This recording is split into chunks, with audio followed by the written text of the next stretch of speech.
The rain hammered against the windows of my craftsman house in Sellwood, each drop a small fist demanding attention. Inside, the smell of cinnamon rolls mixed with the sound of teenagers arguing over bathroom time. A chaos I'd learned to find beautiful over 10 years of unexpected motherhood. Lily was reminding Noah for the third time that he'd left his art supplies scattered across the kitchen counter, while Sophie narrated the entire exchange like a sports commentator, and Ben hummed a song he'd learned in music class, oblivious to it all. This was my life now, the one I'd built from the wreckage my brother Derek left behind when he walked out a decade ago with nothing but a duffel bag and a promise to send money that never came. Before we jump back in, tell us where you're tuning in from. And if this story touches you, make sure you're subscribed, because tomorrow I've saved something extra special for you. I was 26 then, working entry-level at an accounting firm, living in a studio apartment barely big enough for one person, let alone 5. Now I stood in a home we'd made together, watching Lily help Ben tie his shoes before school. And I thought maybe, just maybe, we'd survive the hardest parts. Then my phone buzzed with a message that shattered that illusion in 6 words. We need to talk about my children. The morning Derek left, the sky over Portland had been the color of steel wool, gray and heavy with the kind of rain that doesn't so much fall as hang in the air like a curtain.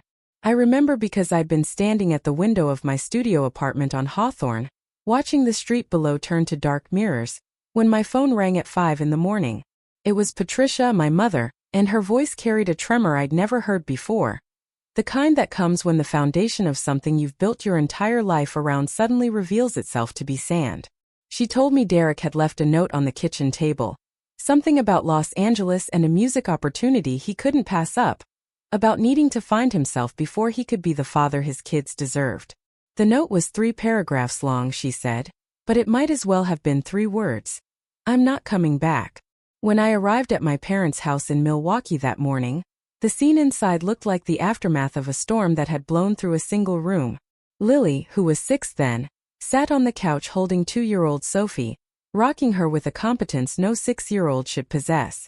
4-year-old Noah had built a fort out of couch cushions and was hiding inside it, and baby Ben, only 3 months old, screamed in his carrier with the kind of fury that comes from sensing the world has fundamentally changed. Patricia moved through the house like a woman underwater, picking up toys and setting them down in the same spot, while Robert sat at the kitchen table with Derek's note spread in front of him like evidence at a crime scene. The paper was standard line notebook paper, the kind Derek had used in high school to write lyrics he swore would make him famous. His handwriting slanted to the right, hurried and careless, and reading it felt like watching someone I'd known my entire life become a stranger in the space between one sentence and the next. Derek had always been the one our parents worried about in that specific way parents worry when they see potential mixed with instability. He played guitar well enough to make people stop and listen at open mic nights, sang with a rawness that felt authentic even when the lyrics weren't, and carried himself with the kind of confidence that made strangers believe he was already successful rather than perpetually on the verge of it. Growing up, I'd been the steady one, the daughter who brought home report cards worth putting on the refrigerator, who worked part-time jobs through college and graduated with a degree in accounting because I understood numbers in a way that felt like speaking a native language. Derek barely graduated high school, spent 2 years at community college before dropping out, and moved through jobs the way some people move through fashion trends, enthusiastically at first, then with growing disinterest until something shinier caught his attention. Our parents had different reactions to our different paths. Patricia worried about Derek's lack of direction but praised his artistic soul. Robert admired my practicality but sometimes looked at me like he wished I'd take more risks. The result was a childhood spent in parallel universes under the same roof. Derek getting encouragement for dreams while I got appreciation for achievements, and neither of us getting quite what we needed. When Derek's girlfriend disappeared 2 weeks after Ben was born, leaving nothing but a text message saying she couldn't do this anymore, our parents had stepped in without hesitation. They were both retired by then, Patricia from 30 years as a nurse at Providence, Robert from a career with the Postal Service that had given him a pension and a bad knee. They turned their guest room into a nursery, bought a van big enough for car seats, and reorganized their entire lives around 4 children who needed stability more than they needed grandparents who could spoil them and send them home. Derek stayed for 3 months after his girlfriend left, long enough to establish a pattern of late nights and missed mornings, of promising to be home for dinner and showing up after the kids were asleep, of talking about gigs that would change everything while Patricia paid for diapers and formula. The note he left suggested he'd be gone for 6 months, maybe a year, just long enough to get established in Los Angeles, to make connections and build something real. He'd send money, he wrote. He'd call every week. He'd come back when he had something to offer them, when he could be the father they deserved rather than the disappointment he was becoming. That was 10 years ago, and in all that time Derek sent exactly 4 checks, totaling less than $3,000, and called on the kids' birthdays with the irregularity of someone who had to be reminded the dates existed. The first year I told myself he needed time, that finding yourself was a real thing people did and sometimes it took longer than expected. The second year I started documenting everything, keeping a journal with dates and amounts, scanning every piece of paper related to the kids, building a file I told myself was just for organization but knew deep down was armor against a future I couldn't quite see but sensed approaching. By the third year, I'd gone to court and filed for legal guardianship, a process that required proving Derek had abandoned his parental responsibilities and wasn't coming back. He didn't contest it, didn't even respond to the court summons. The judge granted my petition with a sympathy in her eyes that made me want to cry right there in the courtroom, but I held it together until I got to my car, and then I sat in the parking garage of the Multnomah County Courthouse and sobbed for 20 minutes while rain pounded the windshield. Taking 4 children when you're 26 and single, and living in a studio apartment requires a kind of mathematics that goes beyond numbers. I had to calculate not just finances but futures, not just immediate needs but long-term consequences.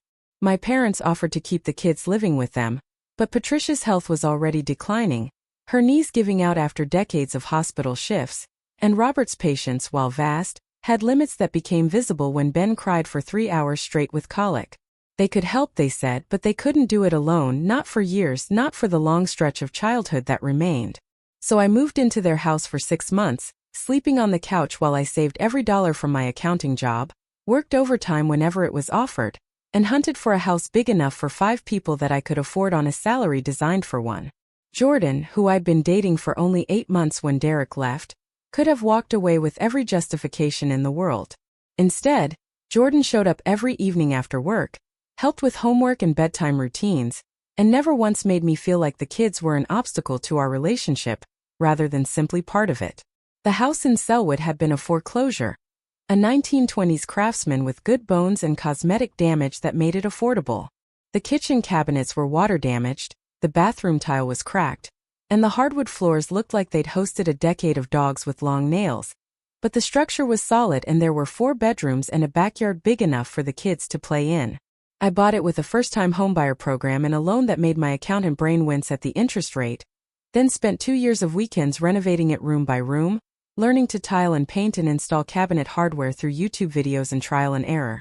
Jordan moved in after a year, bringing power tools and a patient teaching style that made home improvement feel less like disaster management and more like building something intentional. The kids adapted the way children do, with a resilience that broke my heart even as it gave me hope. Lily became my second in command, the one who could make lunches and help. Preparing and narrating this story took us a lot of time, so if you are enjoying it, subscribe to our channel, it means a lot to us. Now back to the story. With homework and remember which kid had which activity on which day. Noah retreated into art, filling sketchbooks with images that were sometimes beautiful, and sometimes disturbing but always honest. Sophie became fiercely protective of Ben, positioning herself between him and any perceived threat, whether that was a bully at school or a stranger at the grocery store who looked at us too long. And Ben, who had no memory of Derek at all, simply grew up knowing me as the person who showed up every single day without exception. The years accumulated in layers, each one adding weight and texture to the life we'd built. First days of school and lost teeth, science fair projects and soccer games, the chicken pox that moved through all 4 kids like a slow-moving plague. Christmases where I maxed out credit cards to make sure there were presents under the tree. Summers at the coast where we rented a cabin for a week and pretended we were a normal family. I watched them change from children who'd been abandoned into young people who were loved, who knew they were loved, who expected to be loved because it had become the baseline of their existence. Lily started talking about college, about studying education because she wanted to be the kind of teacher who noticed when kids were struggling. Noah got accepted into an arts magnet program at Madison High School and spent hours in the garage we'd converted into a studio, painting canvases that covered the walls like windows into his interior world. Sophie joined every team sport available and brought home participation trophies she displayed with the same pride as if they were Olympic medals. Ben learned to play piano and filled the house with music that was sometimes painfully amateur and sometimes startlingly beautiful. My career progressed in the steady way careers do when you show up consistently and do good work without drama. I made senior accountant, then accounting manager, then director of finance for a mid-sized firm downtown near Pioneer Square. The salary increases came with more responsibility but also more flexibility, the ability to leave early for school events, to work from home when someone was sick, to build a life that accommodated the reality of raising 4 humans who needed me in different ways at different times. Patricia and Robert remained constants in the kids' lives, showing up for birthdays and holidays, taking them for weekends when Jordan and I needed a break, offering the kind of grandparent love that didn't have to carry the weight of primary caretaking. They never criticized Derek out loud to the kids, but I saw the disappointment in their eyes every time one of the children asked about their father, every birthday that passed without a call, every Christmas with no gift or card. Money came in from Derek so irregularly it was almost worse than nothing, because each check arrived with a note promising more, promising consistency, promising change that never materialized. $300 when Lily started kindergarten, $500 when Noah had his tonsils out, $800 when Sophie needed braces. Nothing for Ben, ever. As if the youngest child had been erased from Derek's memory along with his responsibilities. I deposited each check and added it to the spreadsheet I maintained, documenting every dollar alongside every missed birthday call, every broken promise, every absence. Jordan asked me once why I kept such meticulous records, and I couldn't fully articulate the answer except to say that I needed to remember, needed proof that this was real and not some distortion of my own perception. I needed to know that if Derek ever came back, if he ever challenged the life I'd built for these kids, I had evidence of exactly who had shown up and who hadn't. Sunday brunches at Patricia's house had become a tradition over the years, a way of maintaining family connection even as the kids grew older and their schedules became more complicated. Patricia made her famous Dutch baby pancakes, Robert brewed coffee strong enough to wake the dead, and we'd gather around the dining table that had been in the family for 3 generations, talking over each other in the comfortable chaos of people who knew they were safe with each other. It was at one of these brunches, on a gray November morning with rain streaking the windows and the smell of cinnamon and butter filling the air, that Derek walked back into our lives like he'd never left. He didn't knock. Just used the key he apparently still had, walked through the front door with a woman I'd never seen before, and stood in the entrance to the dining room like an actor making a stage entrance. He looked older, his hairline receding, his face thinner, but he wore expensive clothes and an expression of confidence that seemed to exist independent of whether it was justified. The table went silent in the way spaces do when something fundamental has been disrupted. Lily's fork stopped halfway to her mouth. Noah's eyes went wide then narrow. Sophie instinctively moved closer to Ben, whose face showed nothing but confusion because he was looking at a stranger who somehow made everyone else stop breathing. Patricia's hand trembled as she set down her coffee cup. Robert stood up slowly, his chair scraping against the hardwood floor with a sound that felt aggressive in the silence. Jordan's hand found mine under the table, a pressure point of stability in a moment that felt like the floor was tilting. I couldn't speak, couldn't move, could only stare at my brother who I hadn't seen in a decade, who had missed everything, who had left us to build this life without him and was now standing here like his absence had been an intermission rather than an abandonment. The woman beside him stepped forward, extending her hand with a smile that belonged in a corporate boardroom. She introduced herself as Vanessa Sterling, and even her name sounded expensive, polished, like something carefully selected for maximum impact. She wore designer clothes that probably cost more than my mortgage payment, carried herself with the assurance of someone who'd never been told no, and looked at the children like they were interesting artifacts in a museum rather than human beings with a decade of life lived without the man standing beside her. Derek finally spoke, his voice the same but somehow different, flatter, more rehearsed. He said he knew this was unexpected, that he should have called first, that there was so much to explain and so much he needed to make right. He said he'd changed, that he'd gotten his life together, that he was ready now to be the father he should have been all along. He said these things while looking at the kids with an expression I couldn't read, something between longing and calculation, and I felt something cold settle into my stomach, a warning that this moment wasn't what it appeared to be. Patricia recovered first, her nursing training kicking in even when her emotions were in freefall. She stood and gestured toward the empty chairs at the table, her voice trembling only slightly as she offered coffee and breakfast. Derek accepted with the ease of someone who expected hospitality regardless of circumstance, while Vanessa surveyed the dining room with an expression that managed to convey both interest and subtle judgment. She complimented the vintage furniture, the way Patricia had arranged the family photos on the wall, but her tone carried an undertone that suggested she was cataloging flaws rather than admiring charm. Derek sat down between Lily and Noah, reaching out to touch Lily's shoulder in a gesture that made her flinch so subtly I might have been the only one who noticed. He asked about school, about what grade she was in now, and the fact that he had to ask that he didn't know his own daughter was a junior in high school seemed to escape him entirely.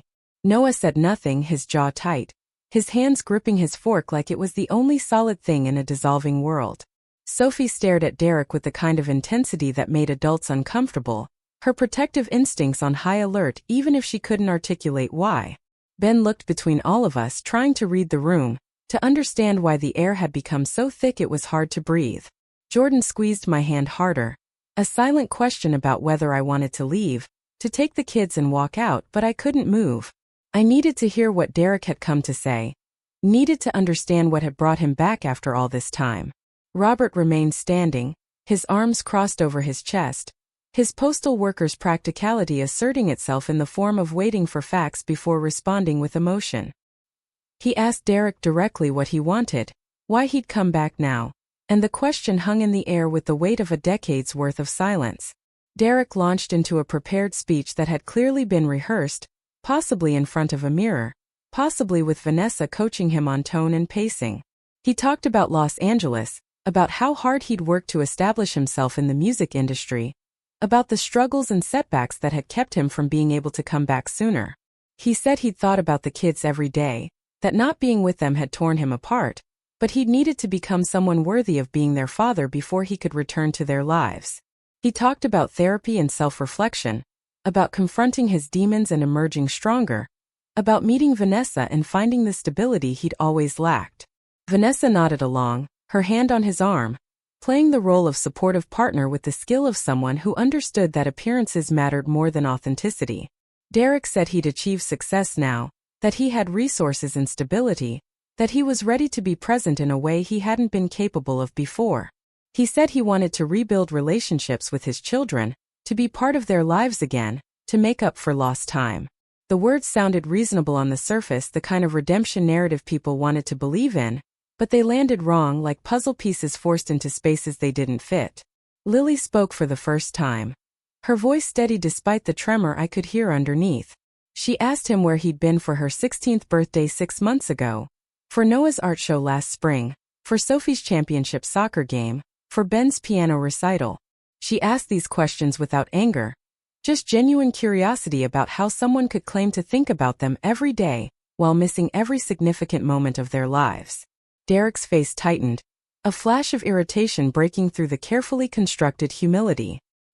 He said he'd sent cards, that he'd tried to call but the numbers he had didn't work anymore, that he'd been blocked from reaching out. This was a lie and we all knew it was a lie, but Vanessa jumped in smoothly, talking about how complicated family situations could become, how miscommunication could create barriers that weren't anyone's fault, really just unfortunate circumstances that needed to be overcome. Patricia brought out more food, a reflexive response to tension, and the act of serving gave her something to do with her hands while her mind tried to process what was happening. She asked Derek if he was planning to stay in Portland, if this was a visit or something more permanent. Derek exchanged a look with Vanessa that communicated something I couldn't quite read, then said they'd actually moved to Lake Oswego 2 weeks ago, that they'd bought a house there, a place with enough room for the kids to visit, to stay over, to gradually transition into spending more time with him. The word transition made my stomach clench. Robert asked what he meant by that, his voice hard now, the patience wearing thin. Derek said he wanted shared custody, that he'd consulted with lawyers and understood his parental rights, that he'd made mistakes but he'd never terminated his rights and therefore was still legally their father. Vanessa added that they'd researched Oregon family law extensively, that they understood the process for modifying custody arrangements, that they weren't trying to disrupt anything but simply wanted to exercise Derek's rightful role in his children's lives. The room temperature seemed to drop, or maybe it was just my blood going cold. I found my voice finally, asking Derek if he was seriously suggesting that he could walk back in after 10 years and demand custody of children he'd abandoned, children who didn't know him, children who'd built lives that didn't include him because he'd chosen not to be part of them. He looked at me then, really looked at me, and I saw something in his eyes I'd seen throughout our childhood, a resentment that I'd always been the one who succeeded by conventional standards while he'd been the one with unrealized potential. He said he appreciated everything I'd done, that he was grateful I'd stepped in when he couldn't, but temporary guardianship didn't change the fact that he was their father. He said it was time for things to return to their natural order, for him to take his rightful place in their lives. Vanessa reached into her designer handbag and pulled out a folder, setting it on the table like evidence.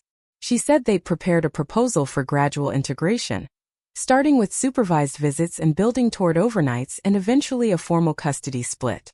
Lily pushed back from the table abruptly, her chair scraping loud in the silence. She said she was 16, almost 17, old enough in Oregon to have a voice in custody decisions, and her voice was that she didn't want this, didn't want visits with a stranger who happened to share her DNA, didn't want her life disrupted by someone who'd never bothered to be part of it when disruption might have actually mattered. Noah followed her lead, standing up and saying he had nothing to say to someone who'd missed every important moment of his life, and now wanted credit for showing up when it was convenient. Sophie grabbed Ben's hand, pulling him up with her, and told Derek in a voice that shook with anger that he didn't get to call himself their father, that fathers showed up, that fathers were there for soccer games and homework and nightmares, and he'd been none of those things. Ben looked confused but followed his siblings as they left the dining room, their footsteps heavy on the stairs, the sound of bedroom doors closing like punctuation marks on their verdict. Derek's carefully composed expression cracked, anger seeping through. He stood up, his voice rising as he said they'd been poisoned against him, that I'd spent 10 years turning them against him, filling their heads with lies about abandonment when the truth was he'd been trying to build a better life for them. Patricia tried to intervene, her voice shaking as she said that wasn't fair, that I'd never spoken ill of him to the kids, that they'd come to their own conclusions based on his absence rather than anyone's words. Derek ignored her, his focus entirely on me now, his finger pointing across the table as he accused me of stealing his children, of manipulating the situation to cut him out, of using his temporary absence to permanently replace him in their lives. The word temporary would have been funny if it weren't so insulting, as if 10 years was just a brief intermission in parenthood. Robert stepped between us, his voice commanding in a way I rarely heard, telling Derek that he needed to calm down, that accusations weren't going to solve anything, that if he wanted to rebuild relationships with his kids, he needed to start by respecting the reality of what those 10 years had meant. Vanessa stood as well, her composure never slipping, and suggested that perhaps emotions were running too high for productive conversation, that maybe it would be better to continue this discussion with lawyers and mediators present. She said this like it was a reasonable suggestion rather than a threat, like bringing legal force into family dynamics was just practical planning. Derek grabbed the folder off the table, his hands shaking with either rage or something else I couldn't identify, and said he'd tried to do this the easy way, tried to be reasonable and respectful, but if that's how we wanted to play it, fine. He had lawyers too, and they'd assured him he had every right to his children. The possessive pronoun made my skin crawl. Jordan finally spoke, voice calm but steely, saying that if Derek wanted to involve lawyers, we'd be happy to provide documentation of every missed birthday, every unpaid support obligation, every broken promise over the last decade, and we'd let a judge decide who'd acted in the children's best interests. They left shortly after that, Derek's exit lacking the dramatic entrance's polish, Vanessa guiding him out with a hand on his back like he was the victim in this scenario rather than the architect of his own absence. The door closed behind them and the house seemed to exhale, releasing tension that had made the walls feel closer together. Patricia sat down heavily, her face pale, her hands trembling as she reached for her coffee cup. Robert paced the length of the dining room, his jaw working like he was chewing through thoughts too bitter to swallow. Jordan pulled me close and I realized I was shaking, my whole body vibrating with adrenaline and fear, and an anger so deep it felt like it originated in my bones. I needed to check on the kids, needed to make sure they were okay, but I also needed a moment to put myself back together, to figure out what had just happened and what it meant for the life we'd built so carefully over the last 10 years. The kids had congregated in Lily's room, the four of them sitting on her bed in a configuration that reminded me of that first morning 10 years ago, when they clustered together against uncertainty. I knocked softly before entering, giving them the courtesy of choice about whether they wanted to talk. Lily looked up at me with eyes that were trying not to cry, and that restraint broke something in me because she shouldn't have had to be strong, shouldn't have had to protect her siblings from their own father's inadequacy. I sat on the edge of the bed and they gravitated toward me like planets to a sun, Sophie tucking herself under my arm, Ben climbing into my lap despite being almost too big for it, Noah leaning against my shoulder, Lily gripping my hand like it was a lifeline. Nobody spoke for a long time. We just sat there in the gray light filtering through the rain-streaked windows, holding on to each other while the foundation of our world shifted beneath us. Sophie asked the question they were all thinking, whether Derek could actually take them away, whether a judge would force them to live with someone they didn't know. I wanted to tell her no, wanted to promise that would never happen. But I'd learned over 10 years that lying to children about things that mattered only made things worse when the truth revealed itself. I told them honestly that I didn't know what Derek could legally do, that family law was complicated and parental rights were taken seriously even when parents hadn't exercised those rights responsibly. But I also told them that they had voices, that their ages and their preferences mattered, that no judge would ignore what they wanted or force them into a situation that would harm them. I told them we'd fight, that Jordan and I and their grandparents would fight with everything we had, that we'd document and prove and advocate until there was nothing left to argue. I told them they were safe, that our home was their home, that 10 years of love and presence counted for something no matter what Derek claimed. Noah asked why Derek had come back now, after all this time, and I didn't have a good answer because I didn't fully understand it myself. Lily said she thought it had something to do with Vanessa, the way she'd looked at them like they were accessories rather than people, the way she talked about the house in Lake Oswego with enough room for kids like they were furniture being arranged for optimal aesthetic. Sophie said Derek hadn't even known what grades they were in, hadn't asked about their interests or their friends or their lives, had just talked about himself and his journey and his readiness. Ben, who'd been quiet through all of this, asked in a small voice if it was his fault, if Derek had left because he'd been a baby and babies were too much work. The question shattered me because Ben had lived his entire conscious life without his father, and was still somehow taking responsibility for that absence.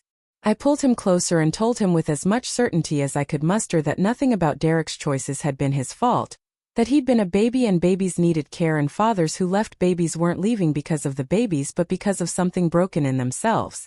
We stayed in Lily's room for over an hour, talking through fears and anger and confusion, letting the kids process in their own ways and at their own pace. Eventually Sophie said she was hungry, which was her default response to emotional overwhelm, and we migrated back downstairs to find Patricia had stress-baked 3 dozen cookies and Robert had made sandwiches nobody would eat but everyone appreciated the gesture. Jordan had been making phone calls, reaching out to the lawyer we'd used for the guardianship paperwork 10 years ago, leaving messages with the calm efficiency of someone who understood that action was the antidote to helplessness. Mia Rodriguez, my best friend since college and the kids' honorary aunt, showed up without being called because Patricia had texted her and she dropped everything to be there. She brought ice cream and hugs and the kind of practical support that came from having witnessed our entire decade-long journey. That night, after the kids had finally gone to bed and Jordan had fallen asleep beside me, I lay awake staring at the ceiling of our bedroom, listening to the rain that never seemed to stop in November Portland. I thought about Derek's face across that dining table, the calculation behind his concern, the way he delivered rehearsed lines about redemption while threatening legal action in the same breath. I thought about Vanessa and her designer clothes and her research into family law, the way she guided the conversation like a conductor directing an orchestra toward a predetermined conclusion. Something about their presentation felt off, too polished, too prepared, like they'd anticipated resistance and planned for it. Derek had never been that organized in his life, had always operated on impulse and charm rather than strategy. Someone was coaching him, helping him build a case, and I suspected it was Vanessa with her corporate competence and her clear vision of what she wanted their life to look like. The question that kept me awake was why? Why now, after 10 years of silence punctuated by occasional guilt checks? What had changed? Derek hadn't suddenly developed paternal instincts after a decade of not exercising them. People didn't transform from absent to engaged without reason, without catalyst. I pulled out my phone and started searching, typing Derek's name into Google along with Los Angeles and music, and anything else I could think of that might reveal what he'd actually been doing all this time. What I found was interesting in its absence. No music credits, no producer listings, no evidence of the career he claimed to be building. What I did find after digging through social media and public records was a bankruptcy filing from 3 years ago, a string of addresses suggesting frequent moves, and finally 6 months ago, the first appearance of Vanessa Sterling in his Instagram photos, always in expensive locations, always styled like money was unlimited. I searched Vanessa's name and found much more. She was an executive at a tech company, came from family money in Seattle, had been married once before and divorced without children. Her social media presented a life of travel and luxury and carefully curated experiences, the kind of existence that looked perfect in photographs, but revealed nothing about the person behind them. The most recent post showed Derek, always in nice clothes he couldn't have afforded on his own, always in settings that screamed Vanessa's income bracket rather than his. There were captions about building a family, about second chances, about creating the life they both deserved. The timeline suggested they'd been together less than a year, and she was already talking about family and children and futures. I screenshot everything, saving it to a folder I labeled with the date, adding it to the documentation I'd been keeping for 10 years like I'd somehow known this moment would come. Jordan woke up around 3 in the morning to find me still on my phone, the glow illuminating my face in the dark room. I showed them what I'd found, walking through the timeline and the discrepancies between what Derek had claimed and what the evidence suggested. Jordan listened with the careful attention of someone trained to analyze patterns, their background in data analysis making them see connections I might have missed. They pointed out that Vanessa's divorce had been finalized 8 months ago, right around the time she'd met Derek, and that her social media posts about family and children had started immediately after. They suggested carefully that maybe this wasn't about Derek wanting his kids back so much as Vanessa wanting a ready-made family and Derek being willing to provide one as his contribution to their relationship. It made a horrible kind of sense, the idea that we were dealing not with a father's redemption, but with a woman's desire for an instant family, and a man willing to leverage his abandoned children to secure his financial future. The next morning I called the lawyer, James Whitmore, from the parking lot of my office building before going inside. He remembered our case from 10 years ago, remembered the guardianship filing and Derek's lack of response, and listened carefully as I explained what had happened at Sunday brunch. His silence after I finished speaking lasted long enough that I thought we'd been disconnected, but finally he sighed and said this was more complicated than I probably wanted to hear. He explained that while Derek had abandoned his responsibilities, he'd never terminated his parental rights, which meant legally he was still the children's father with all the rights that entailed. The guardianship I held was powerful but not absolute, and if Derek petitioned for custody modification, a court would have to consider it. However, James said, the children's ages worked in our favor, particularly Lily being 16 and the others being old enough to clearly express their preferences. The decade of abandonment worked in our favor. The lack of financial support worked in our favor. The stability we'd provided worked in our favor. But he wouldn't lie to me and say this would be easy or guaranteed. He asked me to compile everything I had, every document, every record, every piece of evidence showing the last 10 years in detail. He wanted school records showing my involvement in Derek's absence, medical records with the same pattern, financial records showing every dollar I'd spent and every dollar Derek hadn't, character witnesses who could testify to the kids' well-being and their relationships with me versus their lack of relationship with Derek. He wanted the journal I'd been keeping, the spreadsheet of missed birthdays and broken promises, the screenshots from social media I'd taken last night. He said we needed to build not just a legal case but a narrative, a story that would make it impossible for any judge to see Derek as anything other than what he was, someone whose rights existed on paper but whose responsibilities had been abdicated so completely that those rights had become meaningless. James said to give him a week to review everything and research precedents, and then we'd meet to discuss strategy. I spent that week in a strange dual existence, going through the motions of normal life while simultaneously living in a heightened state of awareness that everything could change at any moment. I went to work and reviewed financial statements and attended meetings, but part of my brain was always calculating, always running scenarios, always preparing for battle.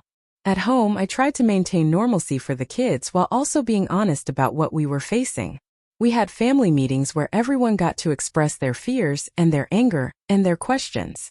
We talked about worst-case scenarios and best-case scenarios and everything in between. Lily researched emancipation laws, trying to figure out if she could legally choose to stay with me regardless of what a court decided. Noah filled sketchbooks with images that were darker than usual, processing through art what he couldn't articulate in words. Sophie became even more protective of Ben, barely letting him out of her sight, as if proximity could shield him from whatever was coming. Ben started having nightmares, waking up crying about being taken away, and I'd sit with him until he fell back asleep, singing the same songs I'd sung when he was a baby and I was barely more than a kid myself. Jordan took on more of the household management, making sure everyone ate and got to school and had clean clothes, handling the logistics of daily life so I could focus on building our defense. Mia came over most evenings, bringing takeout and moral support, and occasionally just sitting with me in silence when words felt inadequate. Patricia and Robert provided backup childcare and emotional support, though I could see the toll this was taking on them, the way it was forcing them to confront their own feelings about their son's choices, and their role in enabling those choices over the years. Robert admitted one evening, his voice thick with regret, that maybe they'd made it too easy for Derek to be irresponsible, that their desire to protect him from consequences had ultimately protected him from growth. Patricia cried and said she thought she was being a good mother by believing in his potential, but maybe belief without accountability was just another form of harm. The documentation process was overwhelming in its thoroughness. I pulled every school form I'd ever signed, every parent-teacher conference note, every report card and permission slip and emergency contact sheet. I compiled medical records from pediatrician visits and dental checkups and emergency room trips, highlighting my name on every form, the absence of Derek's name a pattern so consistent it told its own story. I printed bank statements showing tuition payments and grocery expenses and clothing costs, mortgage statements showing how I'd bought a house big enough for all of us, utility bills addressed to me at an address Derek had never lived at or contributed to. I gathered photos spanning 10 years, birthday parties and holidays and ordinary Tuesdays, thousands of images showing a life built from daily presence, rather than occasional appearance.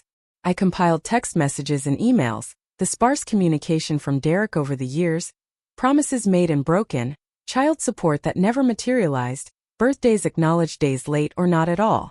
The journal I'd been keeping was harder to read through, page after page of my own handwriting documenting moments I'd thought I'd processed but apparently had just stored away. Lily's first day of kindergarten and how she'd cried for her daddy until I finally told her that sometimes people we love aren't able to be there, but that doesn't mean we're not loved, and how wrong it felt to have to explain abandonment to a 5-year-old. Noah's art show in 2nd grade where he'd painted a family portrait with 5 people instead of 6, and when his teacher asked about it, he'd said matter-of-factly that his dad was in Los Angeles so he wasn't really part of the family anymore. Sophie's championship soccer game where she'd scored the winning goal, and looked into the stands for her father before remembering he'd never been there for a single game.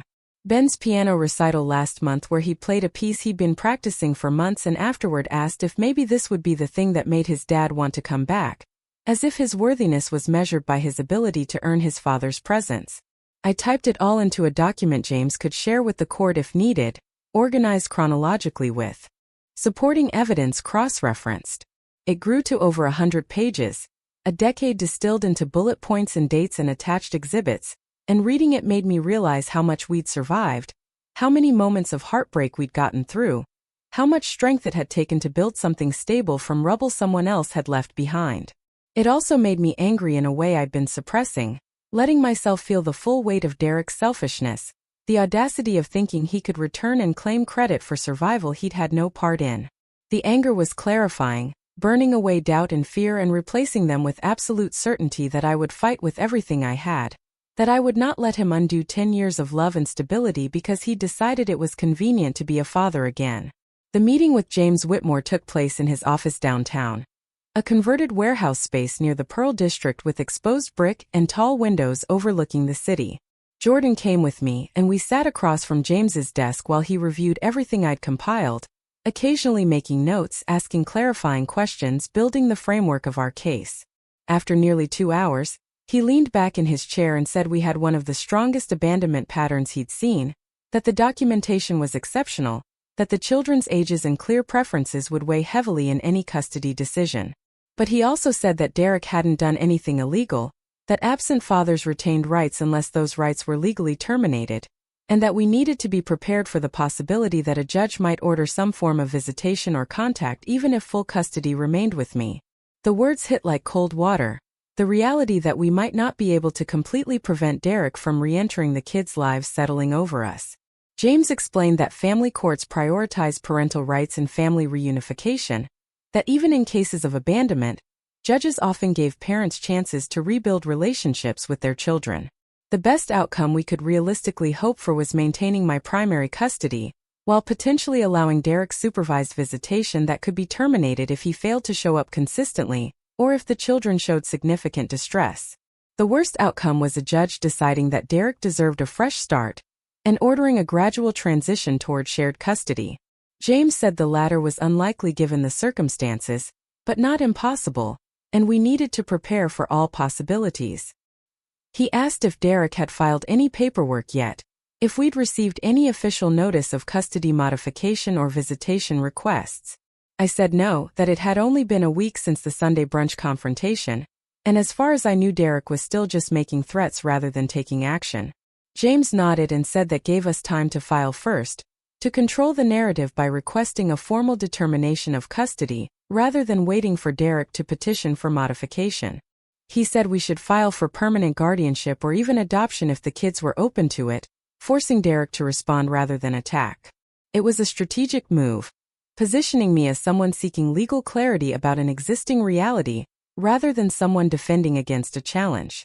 I asked what would happen if Derek filed first, and James said it would make things more complicated but not impossible, that either way we had strong evidence and clear facts on our side.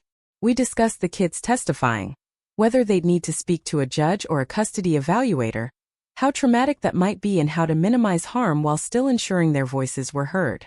James said that at their ages, particularly Lily and Noah, their preferences would be given significant weight, but that they'd likely need to speak with a court-appointed guardian ad litem who would assess their well-being and relationships and make recommendations to the judge.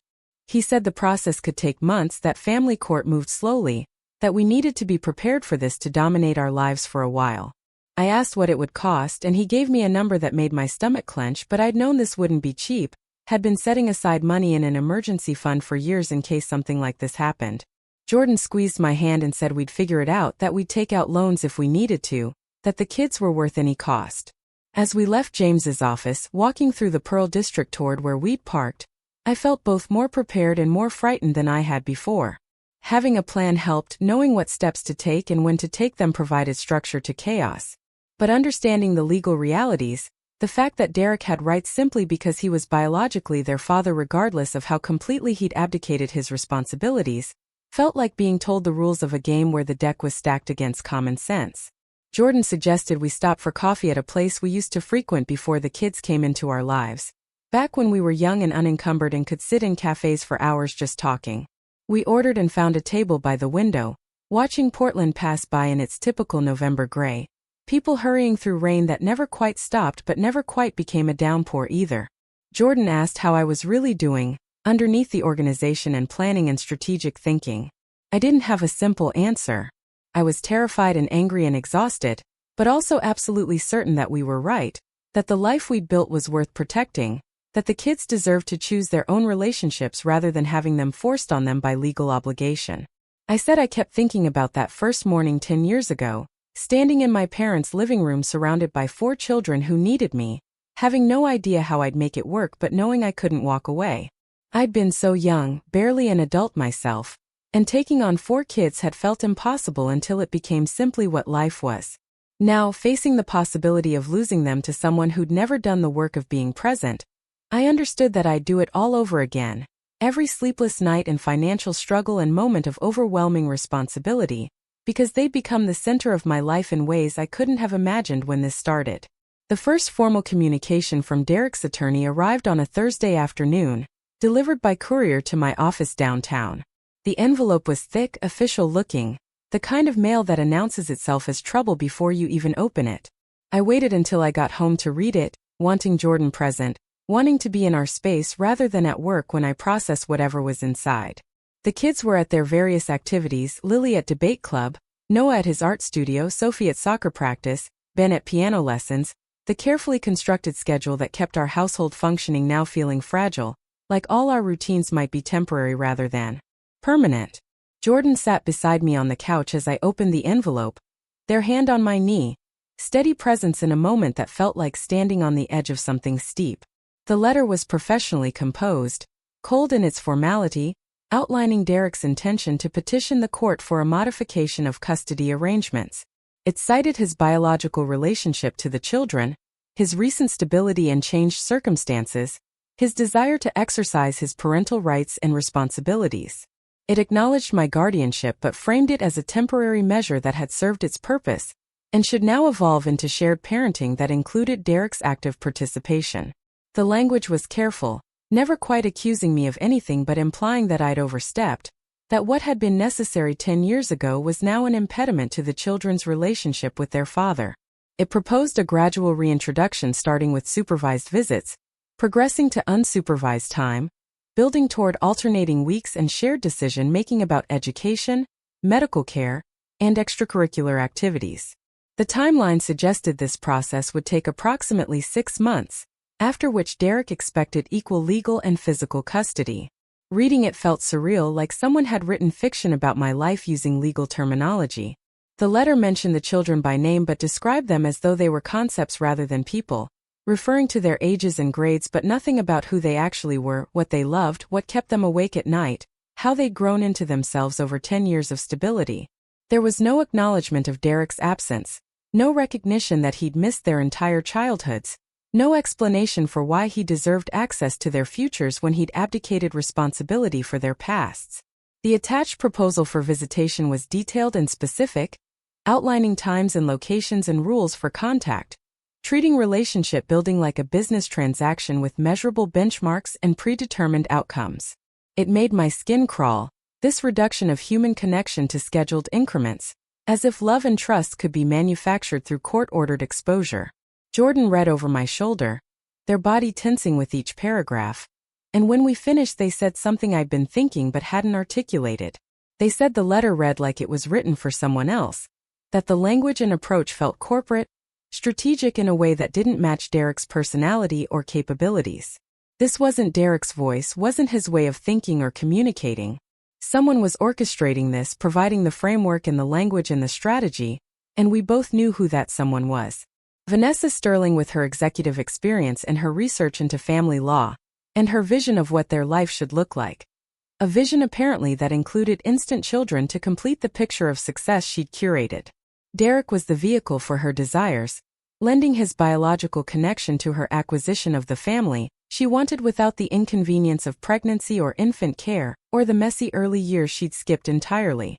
I forwarded the letter to James Whitmore immediately, scanning and emailing it with a subject line that probably revealed more desperation than I wanted to admit. He called within an hour, his voice calm in that way lawyers cultivate to counterbalance their clients' panic. He said the letter confirmed what we'd suspected, that Derek was moving forward with legal action, but that the content wasn't surprising or particularly threatening given what we knew about the case. The proposal was aggressive in its timeline and scope, but proposals weren't court orders, and no judge would grant equal custody to a parent who'd been absent for a decade without substantial evidence that such an arrangement served the children's best interests. James said we'd file our response within the week, formally requesting that my guardianship be converted to permanent custody with Derek having no visitation rights unless and until he could demonstrate sustained commitment and the children expressed willingness to have contact with him. He said the letter actually helped our case because it revealed Derek's mindset, showing that he viewed this as a rights issue rather than a relationships issue, that he was focused on what he was entitled to rather than what the children needed. A good custody evaluator would see through that immediately, would recognize that Derek's interest was in winning rather than in actual parenting. James asked if I'd started compiling the character witnesses he'd requested, people who could testify to my relationship with the kids in Derek's absence over the years. I said I had a list started, teachers and coaches and neighbors, Mia who'd been present for countless dinners and bedtime routines and school events, my parents who could speak to the full timeline from Derek's departure to present day. He said we'd need affidavits from all of them, formal statements detailing specific observations and interactions, building a chorus of voices that all told the same story about presence and absence, stability and abandonment. That evening I sat down with the kids and showed them the letter, believing they deserved to know what was happening, rather than being protected from information that affected their lives. Lily read it carefully, her expression hardening with each paragraph, and when she finished she said with absolute certainty that she wouldn't comply with any court order requiring her to spend time with Derek, that she'd refuse and accept whatever consequences came from that refusal. I told her I appreciated her conviction but that we needed to work within the legal system rather than against it, that defying court orders would only make things more complicated. She said sometimes complications were worth it if they protected what mattered, and I heard myself in her words, the stubbornness that had carried me through 10 years of single parenting showing up in her teenage certainty about right and wrong. Noah asked what would happen if they told the judge they didn't want to see Derek, whether their opinions actually mattered or were just things adults pretended to care about before making decisions regardless. I said honestly that their voices would matter, that at their ages judges gave significant weight to their preferences, but that I couldn't guarantee the outcome would be what they wanted.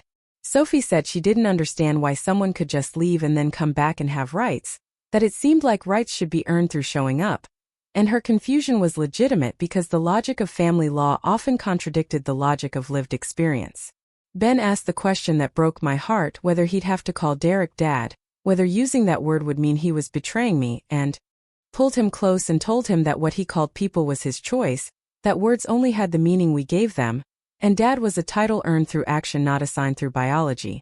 We talked for over 2 hours, everyone processing differently, everyone needing different reassurances and having different fears. Lily wanted concrete information about legal processes and timelines, her need for control manifesting in her desire to understand every step of what was coming. Noah wanted to know if he'd have to talk to strangers about his feelings, if he'd be forced to explain his relationship with Derek to people who didn't know him and couldn't possibly understand the complexity of growing up with an absent father who was still technically alive and theoretically could have been present but chose not to be. Sophie wanted to know if we'd all stay together, if there was any scenario where they'd be split up, and I promised her that whatever happened, the 4 of them would remain together, that no court would separate siblings who'd been raised as a unit. Ben wanted to know if Jordan would still be there, if the person who'd been present for half his life was permanent or conditional, and Jordan answered that directly, saying nothing about this situation would change their commitment to being in his life, to being in all their lives for as long as they wanted that presence. After the kids went to bed, Jordan and I stayed up late working on the affidavit requests, drafting emails to everyone we'd identified as potential witnesses. We tried to strike a balance between explaining the situation and not overwhelming people with details, asking for their help while acknowledging the time and emotional labor we were requesting. Mia responded within minutes, saying she'd write a novel if it would help, that she'd testify in person if needed, that she'd been waiting 10 years to tell someone in authority exactly what she thought about Derek's choices.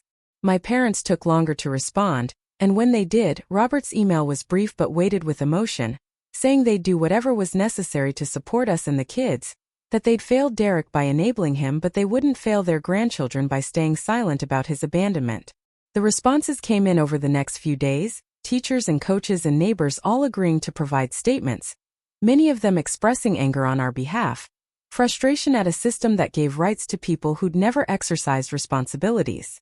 Lily's debate coach wrote a paragraph in her initial response about how she'd watched Lily flourish under stable guardianship, how she'd never once heard Lily mention her father except in the context of his absence, how it would be educational malpractice to disrupt a teenager's life during crucial college preparation years for the convenience of an adult who'd been absent by choice.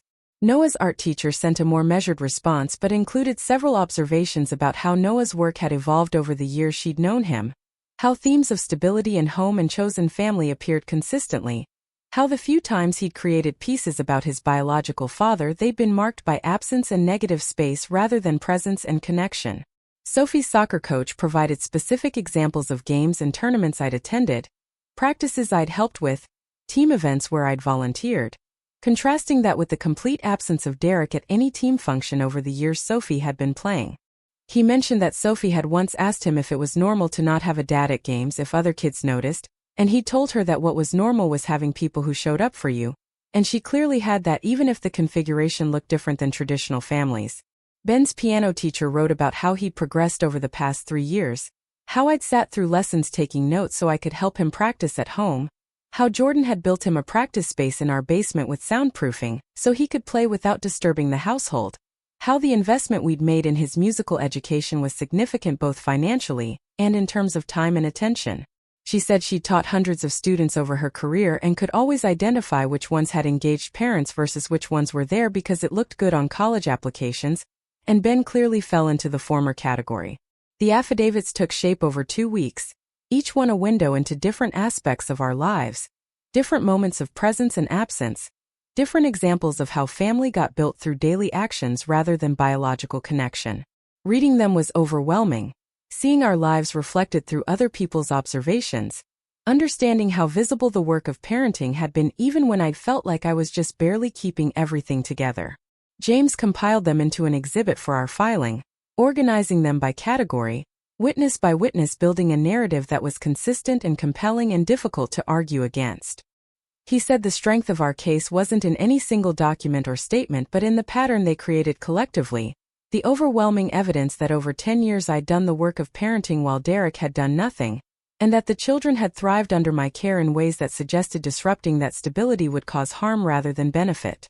While we prepared our legal response, Derek's presence in Portland became more apparent.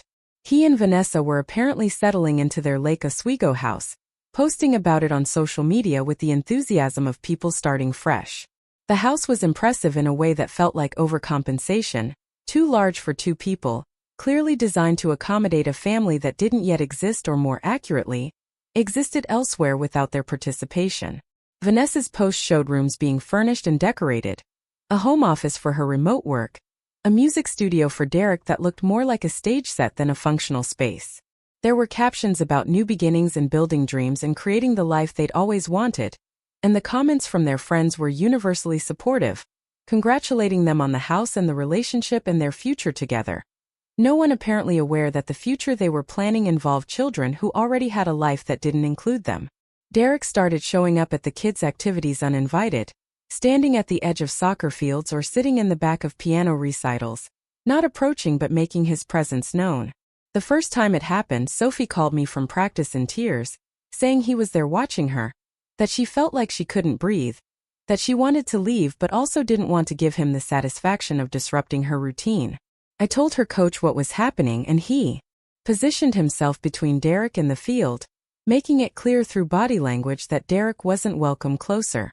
When practice ended, I was there to pick Sophie up, and Derek approached us in the parking lot, trying to talk to her, telling her he was proud of how well she played, as if pride was something he'd earned the right to express after missing every game of her soccer career. Sophie turned to him with a composure that surprised me, her voice steady despite the tears on her face, and told him that he didn't get to be proud, that pride was something you felt about people whose success you'd contributed to, and he'd contributed nothing to her life except absence. She said he could stand at her games if he wanted because they were public spaces, but she'd never acknowledge him, never speak to him, never pretend his presence meant anything except discomfort. Then she got in my car and we drove home in silence, her anger and pain filling the space between us, and I didn't try to fix it or minimize it, just let her feel what she needed to feel. That night she came into my room and asked if it was wrong to hate your father, if that made her a bad person, and I told her that hate was sometimes just hurt turned inside out, that she had every right to her feelings, that processing abandonment was complicated and nonlinear and she didn't need to forgive or forget or feel anything other than what was true for her. Derek showed up at Noah's art show at Madison High School, arriving just as the exhibition was opening, walking through the gallery like he had any right to be there. Noah's work was displayed throughout the space, pieces he'd created over the semester exploring themes of identity and belonging, several of them explicitly about the family we'd built and the absence of the one he'd been born into. There was a self-portrait titled Raised by Lions that showed Noah surrounded by protective figures, clearly me and Jordan and his siblings and his grandparents, creating a barrier between him and a shadowy figure in the background that didn't need a label to be understood. Derek stood in front of that piece for a long time, his expression unreadable, and I wondered if he recognized himself in the negative space, in the absence the painting made visible. Noah saw him and his whole body tensed, but he didn't leave or confront him, just continued talking with the other students and the teachers and the attendees who'd come to see the show. When Derek approached him trying to compliment the work, trying to insert himself into Noah's moment of achievement, Noah looked through him like he was transparent, like he didn't exist in any meaningful way, and continued his conversation with his art teacher as if Derek hadn't spoken. The dismissal was more powerful than anger would have been, more final, and I saw Derek's face change, saw him realize that he couldn't charm his way past a decade of absence, that these children weren't who he'd left, that they'd grown into people who'd made decisions about him based on his actions rather than his intentions. He left shortly after that, and Noah came over to me shaking slightly and said he'd thought seeing Derek would be harder, but actually it was just sad that someone could be so close to something meaningful and be completely unable to access it because they'd never done the work that access required. Lily's encounter with Derek happened at a coffee shop near her school, a place she went most afternoons to study and be away from the house for a few hours of adolescent independence. She was there with friends when Derek and Vanessa walked in, and unlike Noah, Lily didn't ignore them. She packed up her things and got ready to leave, but Derek blocked her path, not physically restraining her but positioning himself so she'd have to push past him to exit. He tried to talk to her, tried to explain that he understood she was angry, but that they needed to find a way forward, that he was her father regardless of the past and that meant something whether she wanted it to or not. Lily told him that fatherhood was a verb not a noun, that it required action not just biological connection, and he'd spent 16 years of her life demonstrating that he had no interest in the verb form of the relationship. Vanessa intervened then, trying to smooth things over with corporate diplomacy, suggesting they all sit down and talk like adults, that surely there was middle ground to be found. Lily turned to her with an expression I recognized, the one she wore in debate competitions when she'd identified a weak argument and was about to dismantle it, and said that Vanessa had no place in this conversation, that whatever relationship she thought she was building with Derek didn't give her rights to someone else's children, that she was a stranger who'd been dating their father for less than a year and thought that entitled her to access to their lives and their futures. She said it wasn't personal, it was just fact, and Vanessa's feelings about wanting a family didn't obligate them to become the family she wanted. Then Lily walked out, leaving Derek and Vanessa standing in the coffee shop while her friends gathered their things and followed her, loyal in the way teenagers are when one of their own has been threatened. When Lily got home and told me what happened, she was still vibrating with adrenaline and anger, replaying the conversation and analyzing whether she'd said the right things or been too harsh, or should have just ignored them entirely. I told her she'd done exactly what she needed to do, that setting boundaries with people who refused to respect them required strength and clarity, and she demonstrated both. But I also felt the weight of what was happening, the way Derek's return was forcing the kids into confrontations they shouldn't have to navigate, making them defend their right to choose who they had relationships with, putting them in positions where they had to articulate things that should have been obvious to any adult with basic emotional intelligence. They shouldn't have had to explain to their biological father why presence mattered more than genetics, why a decade of absence couldn't be erased by a few months of proximity, why love was earned through consistency rather than claimed through DNA. James filed our response to Derek's petition 3 weeks after we received his attorney's letter, a document that ran to nearly 40 pages not including exhibits and attachments. It laid out the full timeline of Derek's abandonment, documented every missed birthday and broken promise, included every affidavit and statement we'd collected, presented financial records showing the disparity between what I'd invested in the children's well-being and what Derek had contributed, which was effectively nothing. It argued that my guardianship should be converted to permanent custody, that Derek should be required to demonstrate sustained commitment and responsibility before being granted any access to the children, that the children's clearly expressed preferences should be given paramount consideration given their ages and the length of Derek's absence. It was comprehensive and devastating and absolutely truthful, and reading it in final form was both satisfying and sorrowful: satisfaction at having the full story told in formal terms, sorrow that we needed to tell it at all. Derek's attorney filed a response to our response, and the legal back and forth began, motions and countermotions, each side arguing their interpretation of the facts and the law. Derek's filings focused heavily on his biological relationship to the children, citing cases about parental rights and family reunification, arguing that his past mistakes shouldn't permanently sever his connection to his children, that people changed and deserved second chances, that the court should facilitate relationship building rather than preventing it. His attorney painted a picture of a man who'd struggled but overcome his struggles, who'd hit rock bottom but climbed back up, who was now stable and successful and ready to be the father he should have been all along. The narrative was compelling if you didn't look too closely at the details, if you didn't notice that his stability was less than a year old and depended entirely on his relationship with Vanessa, if you didn't question why his readiness to be a father coincided so perfectly with his girlfriend's desire to have an instant family. Our filings focused on the children, on their stability and well-being, on the harm that would come from disrupting their lives for the benefit of an adult who'd never prioritized their needs over his desires. We argued that Derek's rights had effectively been forfeited through abandonment, that 10 years of absence couldn't be undone through 6 months of proximity, that the children's clearly expressed unwillingness to have contact with him was a factor the court needed to respect rather than override. We presented evidence of Derek's pattern of instability, the bankruptcy, the frequent moves, the lack of consistent employment, the financial dependence on Vanessa that suggested his current stability was contingent rather than established. We questioned his motives, not directly accusing him of ulterior purposes but asking the court to consider whether his sudden interest in fatherhood was genuine or strategic, whether he was acting in the children's best interests or his own. The court appointed a guardian ad litem, an attorney named Sarah Chun whose job was to investigate the situation independently and make recommendations to the judge about what custody arrangement would serve the children's best interests. She reached out to schedule interviews with everyone involved, home visits to see where the children lived and where Derek proposed they might eventually spend time, conversations with teachers and coaches and anyone else who had relevant observations about the family dynamics. The kids were anxious about meeting her, worried about saying the wrong thing or being judged for their feelings, but I told them the truth was the only strategy we needed, that pretending or performing would only make things more complicated. Sarah seemed competent and compassionate when we first spoke on the phone, explaining her process and her role, emphasizing that she was there to be the children's voice in the proceedings, to make sure their perspectives were heard and weighted appropriately. Her first visit to our house lasted 3 hours, walking through each room, observing how we interacted, asking questions that seemed casual, but were clearly designed to reveal patterns and dynamics. She noticed the photos on the walls spanning a decade, the artwork the kids had created displayed throughout the house, the piano in the living room and the art supplies in the basement, and the soccer trophies on shelves in Sophie's room. She saw the chore chart on the refrigerator and the family calendar in the kitchen with everyone's activities color-coded, the organization that made managing 5 people's schedules possible.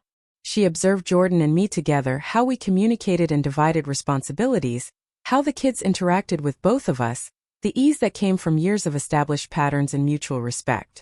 She asked the kids about their daily routines, their friends, their schools, their plans for the future, and they answered honestly, describing a life that was full and stable and supported.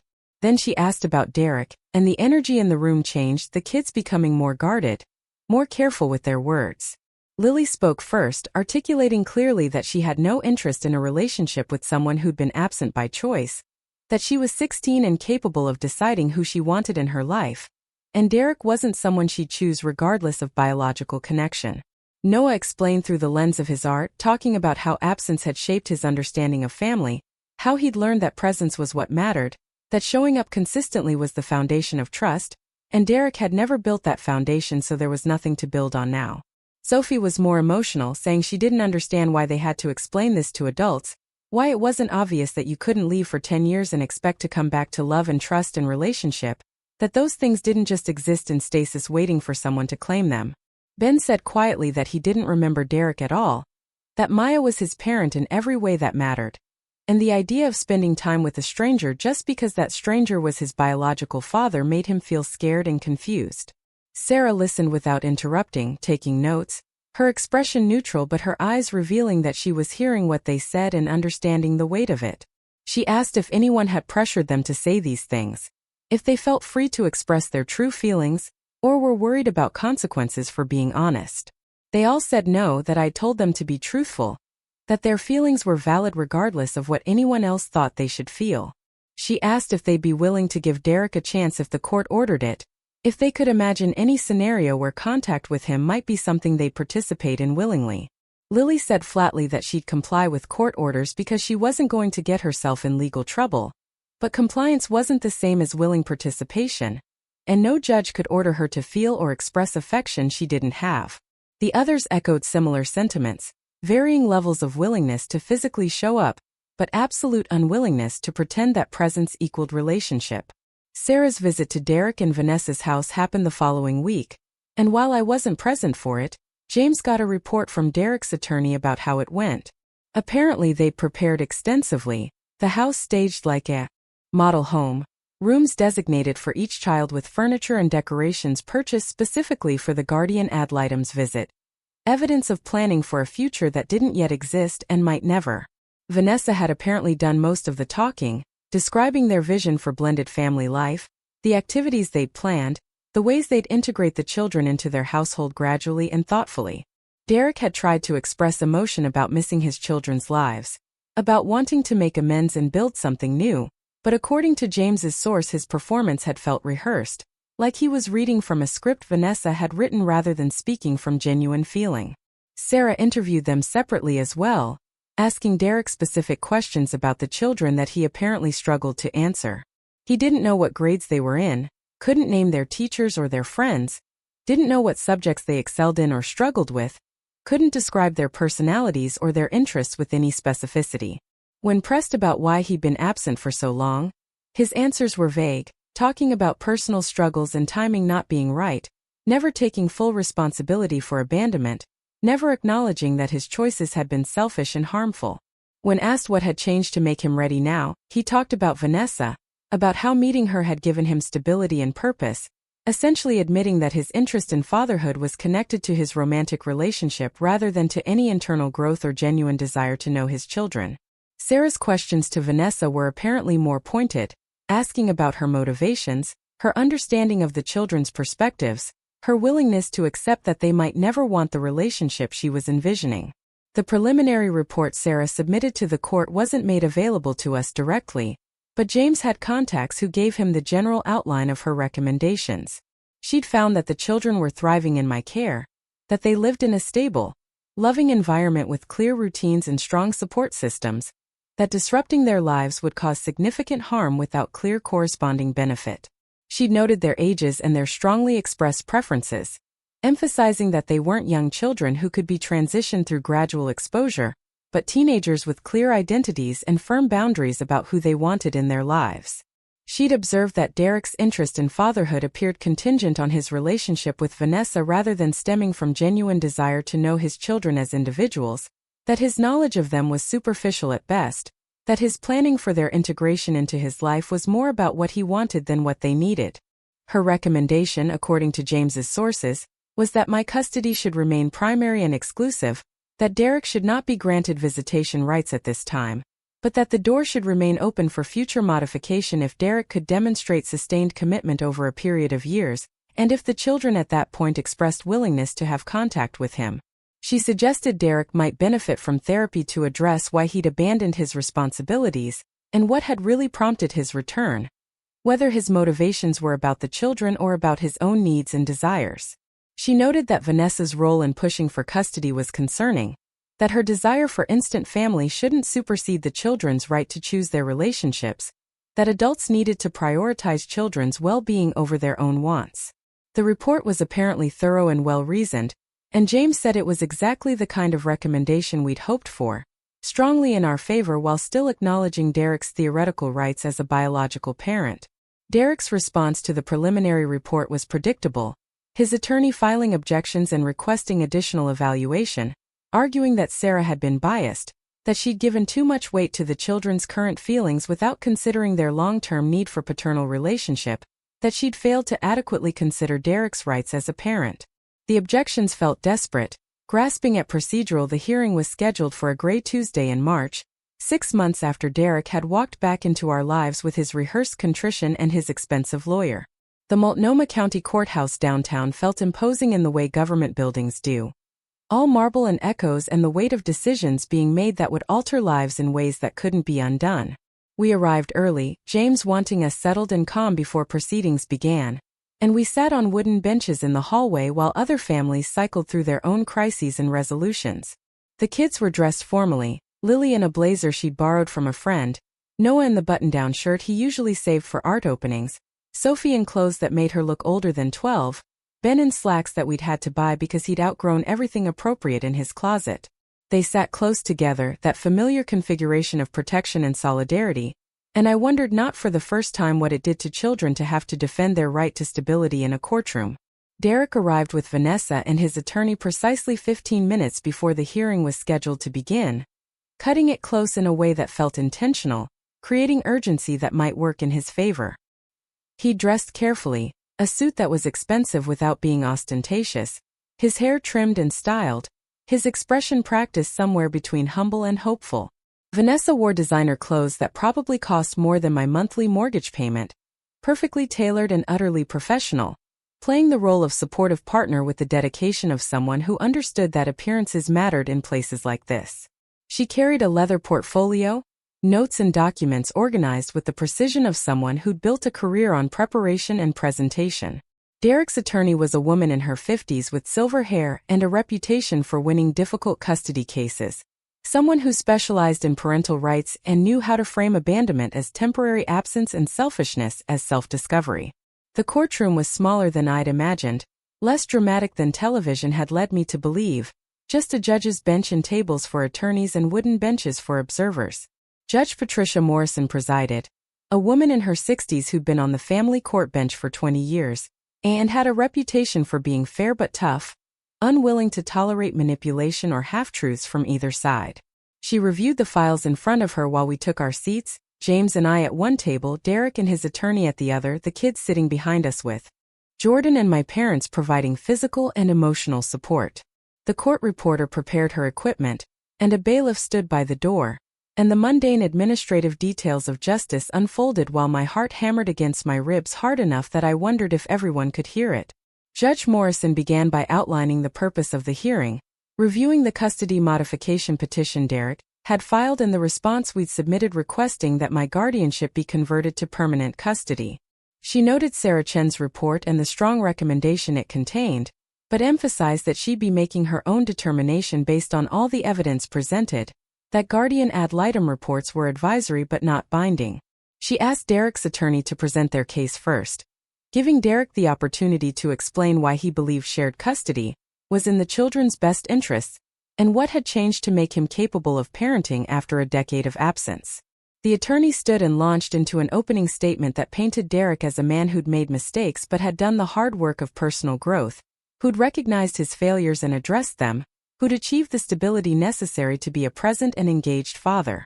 She talked about his relationship with Vanessa as evidence of his ability to maintain commitment, conveniently ignoring that the relationship was less than a year old and hardly proof of long-term stability. She cited his financial resources, the house in Lake Oswego, his current employment situation, presenting material stability as though it were equivalent to emotional capacity. She acknowledged his absence but framed it as a period of necessary self-improvement, suggesting that removing himself from his children's lives when he was struggling had actually been a responsible choice rather than an abandonment. She argued that children needed their fathers, that biological connections mattered, that Derek's willingness to fight for custody demonstrated his commitment and his readiness. She requested a gradual transition starting with supervised visitation and building toward equal custody, asking the court to give Derek the chance to prove himself rather than permanently severing his parental rights based on past behavior. When she finished, Judge Morrison asked Derek to testify, and he took the stand with visible nervousness that might have been genuine or might have been performance. Under his attorney's questioning, he told his version of the story, how he'd been young and overwhelmed when his girlfriend left, how he'd panicked and made the wrong choice to leave rather than stay and struggle through, how he'd spent years trying to become someone worthy of being their father. He talked about therapy and self-reflection with the vocabulary of someone who'd been coached on what judges wanted to hear, mentioning accountability and growth and change perspectives. He described meeting Vanessa and finding stability, how her presence in his life had given him the foundation he'd lacked before, how together they'd created a home that had room for his children. He said he thought about them every day, that not being part of their lives had been agonizing, that he wanted the chance to make amends and build relationships he should have nurtured all along. James cross-examined him with the precision of someone who'd prepared extensively and knew exactly where the weaknesses in Derek's testimony lay. He asked Derek to name the children's teachers, and Derek stumbled, admitting he didn't know but that he'd learn once he had access to them. James asked about their interests and hobbies, and Derek gave vague answers that could have applied to any teenagers rather than specific knowledge about his specific children.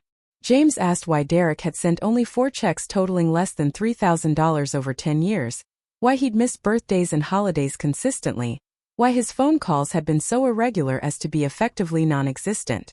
Derek's answers were defensive, blaming changed phone numbers and returned mail and difficulties finding work. Excuses that might have been partially true but didn't account for the complete abdication of responsibility. James asked about the bankruptcy filing 3 years ago, the pattern of unstable employment, the frequent moves, asking how any of that demonstrated the stability Derek now claimed to have achieved. The most devastating moment came when James asked Derek to describe each child's personality, their strengths and challenges, what made them unique as individuals. Derek struggled visibly, giving generic descriptions that could have fit any children rather than his children, revealing that he didn't actually know them at all. He talked about Lily being smart and Noah being artistic and Sophie being athletic and Ben being musical, surface observations that anyone could have gleaned from a brief conversation. Nothing that showed actual knowledge or relationship. When James asked when he'd last had a meaningful conversation with any of them, Derek admitted he hadn't, that they'd refused to engage with him when he tried to reach out, but the phrasing revealed what he didn't seem to realize, that he viewed their rejection as the obstacle rather than recognizing it as the consequence of his choices. Judge Morrison's expression throughout this testimony remained neutral, but I saw her taking extensive notes, and I knew she was hearing what we heard, the fundamental disconnect between Derek's claims about wanting to be a father and his actual understanding of what fatherhood required. Vanessa testified next, called by Derek's attorney to speak to their stable home and their readiness to parent. She was polished and articulate, describing the house they'd prepared and the vision they had for integrating the children into their lives, the activities they'd planned and the ways they'd support the kids' interests and education. She talked about her own stable career, her financial resources, her desire to be part of the children's lives not as a replacement for me, but as an addition, another supportive adult who could offer different perspectives and opportunities. Her testimony was compelling on the surface, but under James's cross-examination the cracks began to show. He asked how long she'd been with Derek, and she admitted it was 11 months. He asked if she had any experience with children, any nieces or nephews or prior relationships that had involved parenting, and she said no, this would be new for her but she'd been researching and preparing.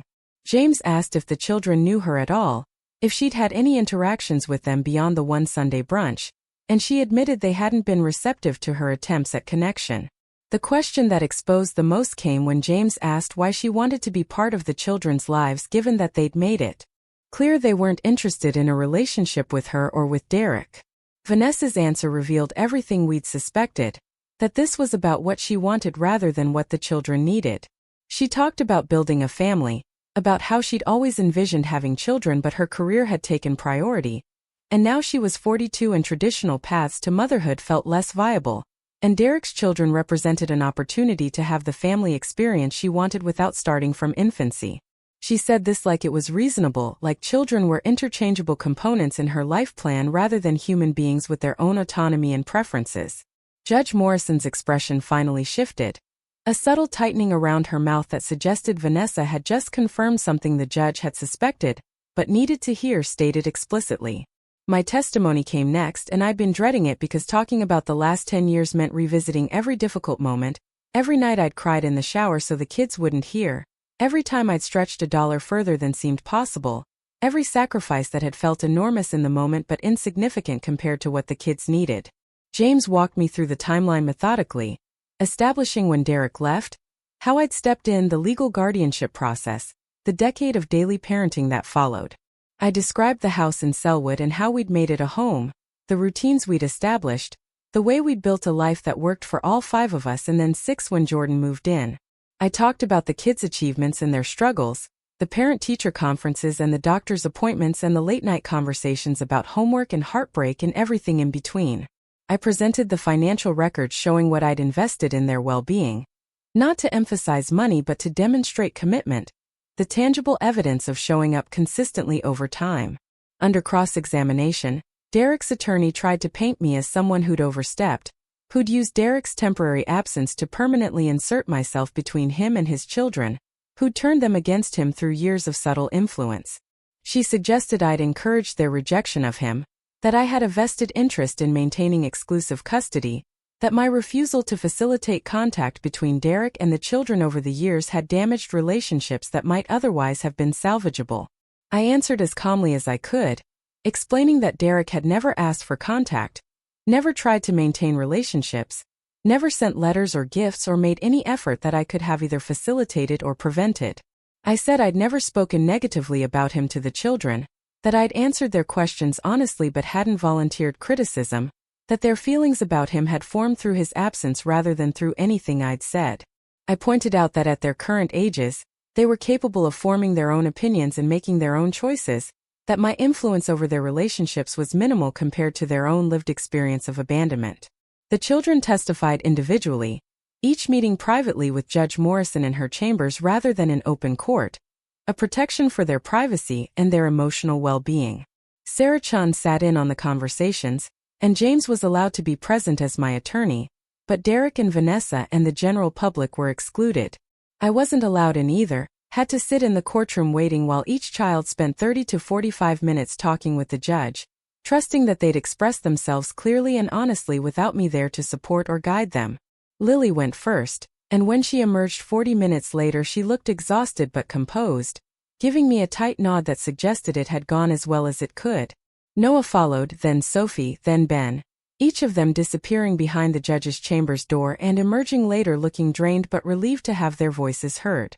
Later, James told me what he could about the conversations, limited by confidentiality, but able to share general impressions. He said Lily had been articulate and firm, making it clear that she was almost 17 and capable of deciding who she wanted in her life, that Derek's biological connection meant nothing compared to 10 years of absence, that forcing contact with him would damage her senior year and her mental health. Noah had apparently spoken about family in more abstract terms, talking about how presence and consistency created bonds, how absence created voids, how you couldn't build a relationship on nothing no matter how much someone wanted to retroactively claim one. Sophie had been more emotional but equally clear, saying she didn't feel safe with someone she didn't know, that Derek was a stranger regardless of DNA, that being forced to spend time with him would feel like punishment for something she hadn't done wrong. Ben had told the judge he was scared, that he didn't understand why adults thought he should want to know someone who'd never wanted to know him, that Maya was his parent in every way that mattered and changing that would break something he didn't know how to fix. Judge Morrison's questions to them had apparently been gentle but probing, asking not just what they wanted but why, making sure their preferences were their own rather than programmed, ensuring they understood the permanence of their choices. She'd asked if they'd be willing to try even supervised visits, even letters or phone calls as first steps, giving Derek any pathway to relationship building. They'd all said no with varying degrees of firmness, that they didn't want contact in any form, that they'd reached their conclusions through years of his absence rather than through any single moment, that nothing he could say or do now would change the fundamental reality that he'd chosen not to be their father when being their father would have mattered. James said the judge had seemed to hear them, really hear them, that her question suggested she understood the difference between children being stubborn and children protecting themselves from harm. The expert witnesses came next, child psychologists who'd reviewed the case files and offered opinions about the potential impact of various custody arrangements. Our expert, Dr. Rebecca Walsh, had evaluated the children and testified that they were well-adjusted teenagers with strong attachments to me and to each other, that their home environment was stable and nurturing, that disrupting their lives would cause psychological harm without corresponding benefit. She'd noted that forced contact with Derek would likely increase anxiety and resentment, potentially damaging the children's ability to form healthy relationships in the future, teaching them that their boundaries didn't matter and their preferences could be overridden by adults' desires. She'd emphasized that at their ages, particularly Lily and Noah as teenagers, forcing unwanted parental contact could lead to resistance and rebellion, potentially causing them to act out in ways that would harm their academic performance and their emotional well-being. Derek's expert, Dr. Michael Foster, argued that children needed fathers regardless of past absence, that biological connections had psychological significance, that Derek deserved the opportunity to build relationships with his children, even if those relationships started from difficult places. He testified without having met the children, basing his opinions on research about father absence and the importance of paternal involvement, applying general principles to our specific situation without accounting for the particulars. Under James's cross-examination, he'd admitted he hadn't spoken with the children, hadn't visited either home, hadn't reviewed the extensive documentation of Derek's absence in my presence, was essentially offering theoretical opinions about an idealized situation rather than practical guidance about our actual circumstances. His credibility diminished with each admission, revealing that Derek's team had brought him in to say what they needed said, rather than to provide genuine expertise about what would serve these specific children's best interests. The closing argument stretched into the late afternoon, Derek's attorney making one final appeal for second chances and biological rights, and the importance of paternal relationships, James methodically reviewing the evidence and emphasizing the children's voices and their right to stability, and their clear articulation of harm that would come from forced contact with Derek. Judge Morrison listened to both sides without interrupting, her expression thoughtful, her notes extensive.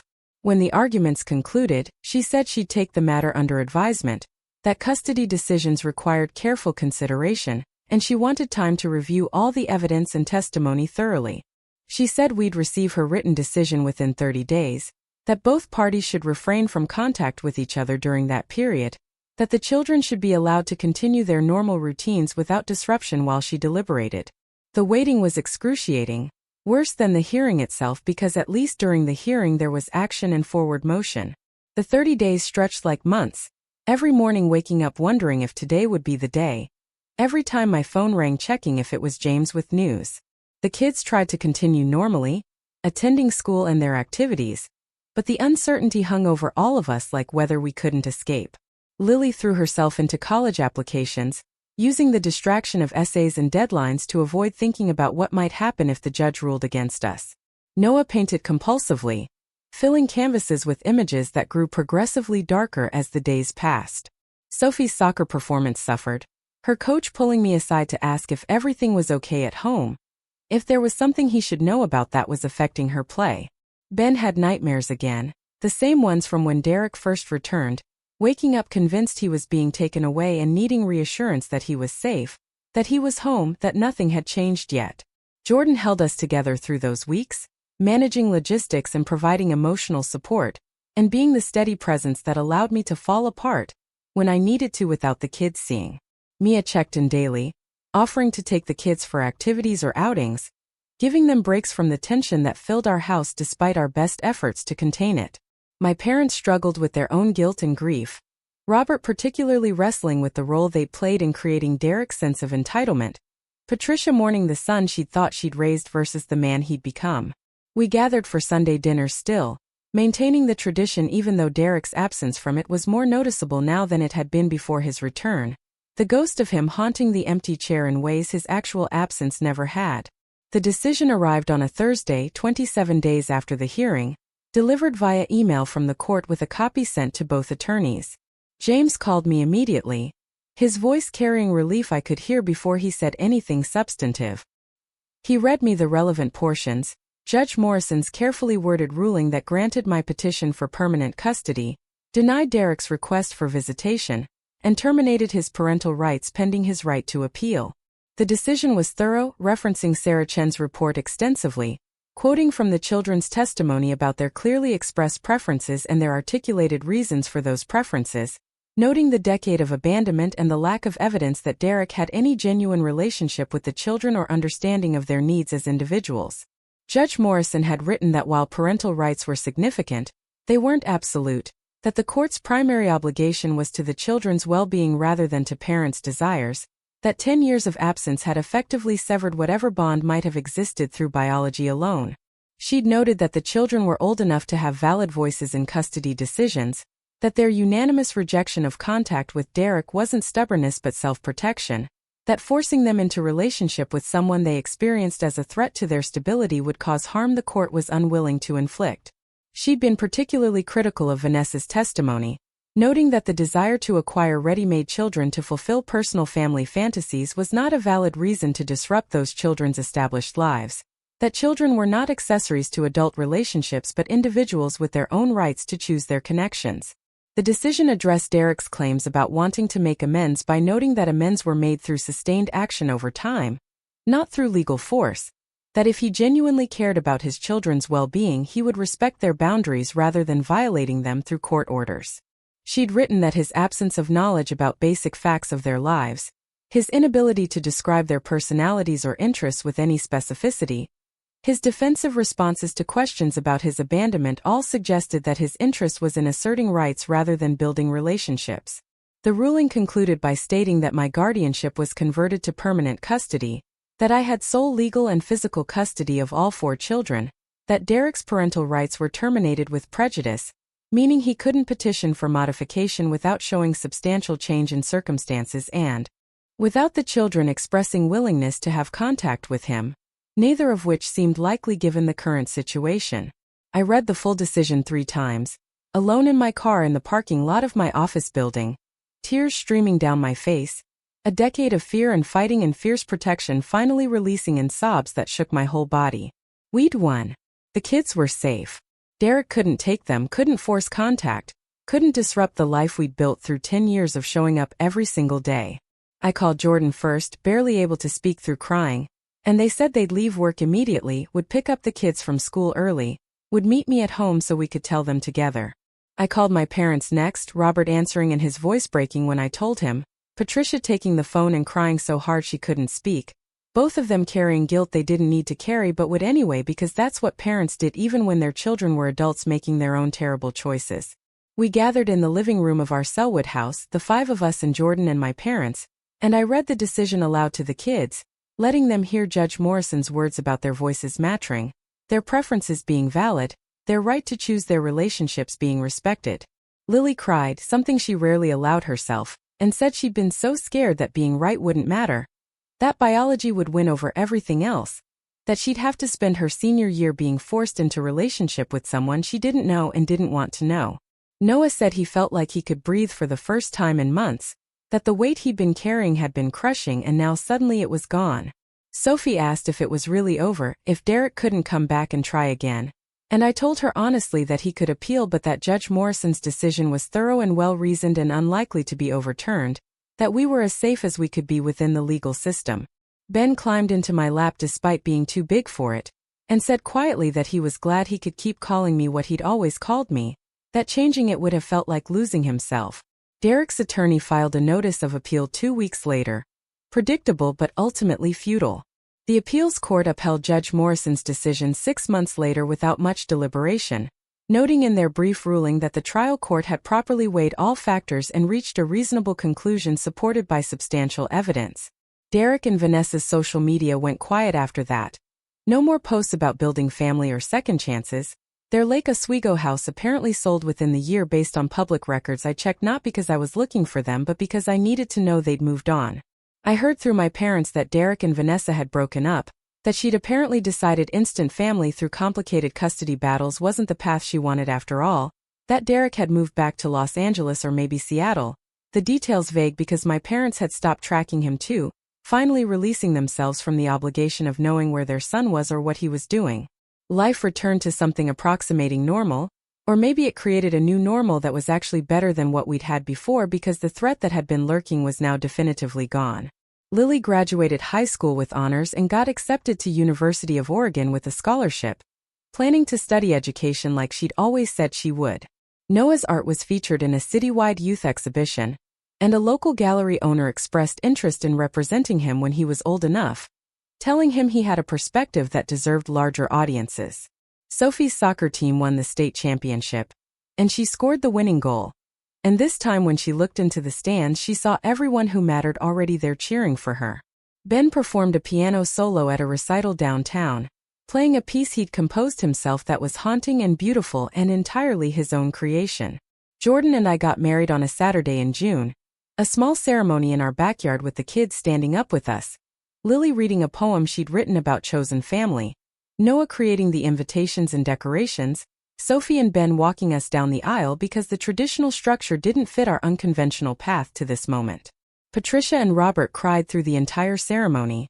Happy tears this time, celebrating what we'd built rather than mourning what Derek had destroyed.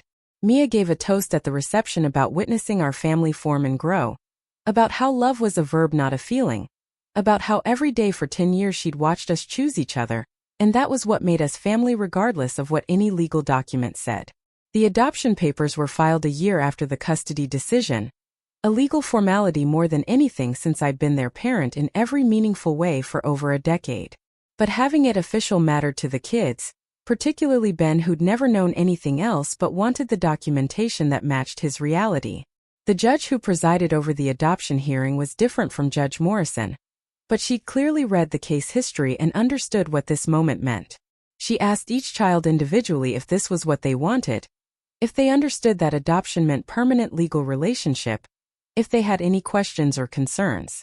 They each said yes without hesitation, and when she signed the orders making it official, making me legally and permanently their mother, the four of them tackled me in a group hug that knocked me backwards into Jordan and sent all six of us tumbling into a heap of laughter and tears and overwhelming relief. The years continued to unfold, ordinary and extraordinary all at once, college acceptances and graduation ceremonies, first jobs and first apartments, relationships that started and some that ended and some that evolved into permanence. Lily became a teacher like she'd planned, working with struggling students in a Title I school, bringing the same fierce advocacy to her classroom that she'd developed protecting her siblings.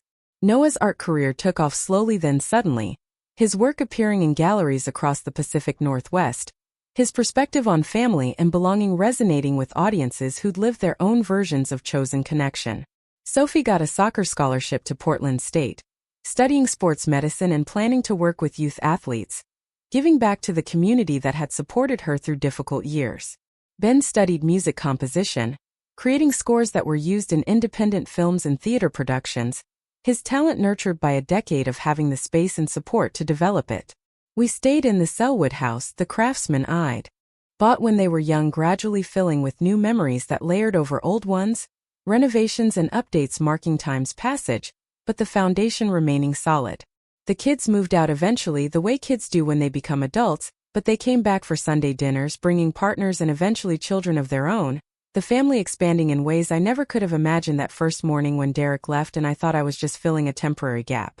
Patricia and Robert aged into their 80s, slowing down but still present for every birthday and holiday and ordinary Tuesday, their role as grandparents the redemption they'd sought for their failures as Derek's parents. Derek himself became a ghost, someone we'd known once but who'd removed himself so completely from our lives that he existed only in origin stories, the biological father who'd given them life but not much else. The kids occasionally got curious about him as they got older, searching social media or asking their grandparents if they'd heard anything, but the curiosity was academic rather than emotional, wanting to know what had become of him without wanting him to become part of their lives. I heard eventually that he'd married someone else, had more children, hopefully was present for them in ways he'd never been for his first four. I didn't wish him ill, didn't carry anger anymore, just a mild sadness for what he'd missed, for the remarkable humans he could have known if he'd been capable of showing up. The story people tell about us now is one of resilience and chosen family, of how blood doesn't determine bonds and presence creates permanence. We became the example people cited when they needed evidence that families could be built from love rather than biology, that abandonment didn't have to define futures, that children could thrive when the adults in their lives prioritized their well-being over their own egos. I never set out to be inspirational, never wanted our struggle to become a narrative others consumed, but if telling our story helped someone else navigate similar terrain, made someone else feel less alone in the complicated work of building family from fragments, then maybe the pain had purpose beyond just our survival. What I learned through all of it was that family wasn't something you were born into but something you built through 10,000 small choices, through showing up when it was hard and staying when it would have been easier to leave, through choosing love as an action rather than a feeling. I learned that children were resilient but they shouldn't have to be, that survival wasn't the same as thriving, that adults had an obligation to make children's lives easier rather than harder. I learned that legal systems could get it right sometimes, that judges and lawyers and guardian ad litems could see through manipulation and prioritize what mattered, that justice existed even if it took longer to arrive than seemed fair. Most importantly, I learned that the best inheritance I could give the kids wasn't money or property or even stability, though all of those mattered, but the absolute certainty that they were loved, that they were chosen, that they deserved adults who showed up for them consistently and unconditionally, and that truth was always worth fighting for no matter how long the fight took. Up next, you've got two more standout stories right on your screen. If this one hit the mark, you won't want to pass these up. Just click and check them out.